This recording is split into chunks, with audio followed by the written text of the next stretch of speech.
a bachelor's degree. Now, of course, this obviously fluctuates based on where you live, what school you went to, your experience level, but for the most part, you're gonna have a pretty competitive salary graduating out of college and then going straight into a salary that can sustain like the average family in the United States, which is honestly really impressive. Especially if you come with student loans, it will be a lot easier for you to slowly pay back those loans with a salary that can sustain your living habits as well as any student debt that you might have. Now, of course, in terms of benefits, raises, and bonuses, those all depend on whatever company, but for the most part, I've linked below a link to the Berkeley website for average salaries for cybersecurity professionals, and they all range from about 76K to more than 100K per year. Obviously a big range, and there's a lot of room for growth in terms of career trajectory and salary trajectory. So just keeping that in mind, there's a lot of room to grow from your starting salary in cybersecurity all the way up to when you reach a senior level cybersecurity analyst or any other role that you're looking for. Okay, so this next reason is just for the criteria to get into cybersecurity. And for those of you who don't know,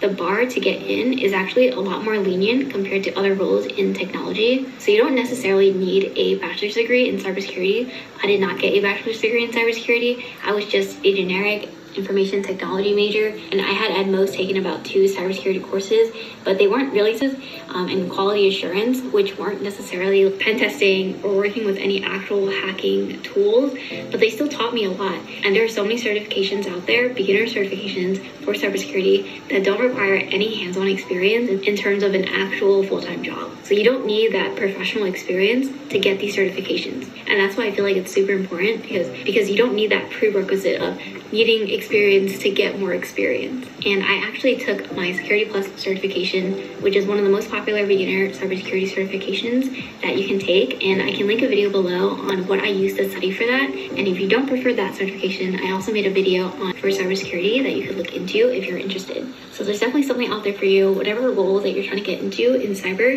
Entry-level certs are a really good place to start. You don't have to pay and join a bootcamp for 6 months. You don't need a degree in cybersecurity or any advanced master's or PhD degree. Instead, you can literally start with getting your own experience and doing your own due diligence on things like Hack the Box, Capture the Flag, Try Hack Me, doing bug bounty challenges. And I can link another video below on how you can get started just getting that free experience in cybersecurity, about interviews for how to get started in cybersecurity without any pre-existing experience. And what's interesting is that a lot of people I know in cybersecurity also started out with completely different paths, with backgrounds in psychology and criminal justice, and they just had nothing to do technically with cybersecurity. But if you think about it, cybersecurity is really all about what are threat actors thinking, what are attackers trying to do, what are victims willing to fall for in a phishing attack. All of that goes back into psychology. So that's why a lot of people from those very unique backgrounds actually do really well in cybersecurity, because they have a more expansive experience that they can draw from. And that really helps, because diversity of thinking or diversity of thought is one of the biggest things that can help you in this field. So the next thing is community. This is something that I had always been looking for in terms of having kind of like a support system when you're in that field. So in college, I always had like a group of friends that I worked with in classes and stuff, and I found challenges from a bug bounty site or a Capture the Flag challenge that goes up monthly from some organization. There are always people on Twitter that are on it the first day it comes out. They work on it, they figure it out together. There are Discord channels, and if you don't know, Discord is kind of like a group chat type thing where you can join and then talk to different people about, a certain topic. And it's kind of like a Facebook group chat, but with audio and a lot of cooler features. But yeah, there's so many communities out there where people are just working on Capture the Flags together.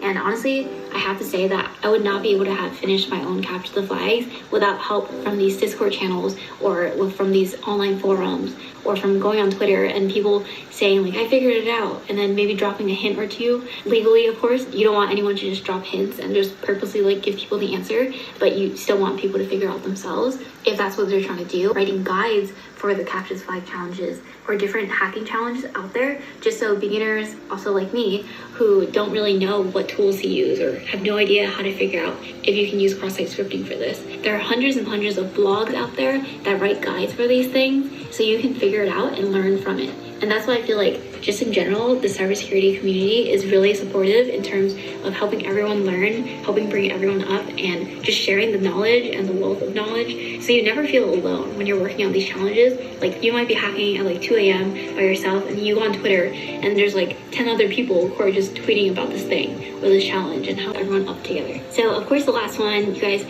probably knew it was coming. It's the continuous learning, never bored, always learning different things kind of thing. And again, this is something that I really appreciate because I notice that I'm someone who really does get bored easily. And if I'm doing the same thing over and over for weeks on end, doing that same thing and never doing anything new, never meeting different people, never getting to touch new technology, never getting to learn a new tool, I will get bored very easily and then just wonder to myself, like, what's wrong with me? And like, what am I doing? Where is my life going? And if you have ever felt that way, then you probably know exactly what I'm talking about, where you kind of just feel like you're in a rut. Now, that may still be the case for your personal life and everything like that, but at least for your work life in cybersecurity, you will not feel that way, just because of the fact that, sure, you have your everyday things, your business as usual, that might get boring after a while, but because you're in a cyber role, people expect you to know what's going on in the world.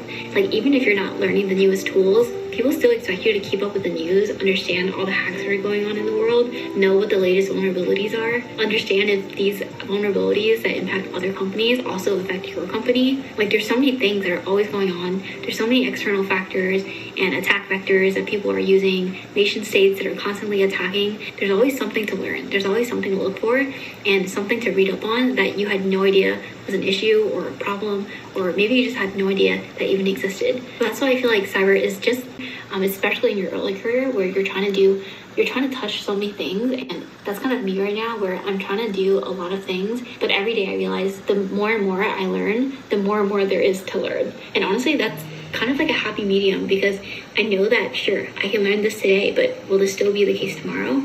It may not necessarily, and that's the fun with it because you're always challenged to look for that new vulnerability or come up with some other way to protect the data and the information and the people that you serve. And honestly, that's what makes it fun because you're always using that curiosity muscle in your head and you're always encouraged to learn new things. So you're never actually bored at work like many people may be. So that's it for this video. I hope you guys liked it. There were a few times where I told myself, I need to slow down. And I did, but then I feel like, I don't know at what point I started speaking faster again, but thank you guys for bearing with me. And I feel like right now this is the voice that I should be talking at and the speed I should be talking at, but it also makes me feel like I sound really sarcastic when I'm talking like this. I feel like when I actually talk like this, it makes me trip on my words and it makes me mess up when I talk. Kind of sounds weird because you would expect me to mess up my words when I actually talk faster. Yeah, anyways, thank you guys for watching this video. If you liked it, please give it a thumbs up and subscribe and turn on post notifications if this was helpful to you. Let me know if there are any other videos that you want to see from me. I do want to go towards many different routes in my channel, not just focus on cyber, but for now I know that's kind of what you guys want to see, but I will still be trying to add a few random videos here and there to kind of test the waters. But yeah, thank you guys so much for watching. If you like this video, please give it a thumbs up and subscribe and turn on post notifications. I post videos every Wednesday at 2 p.m. and Sundays at 12 p.m. and hopefully I'll see you guys in my next video.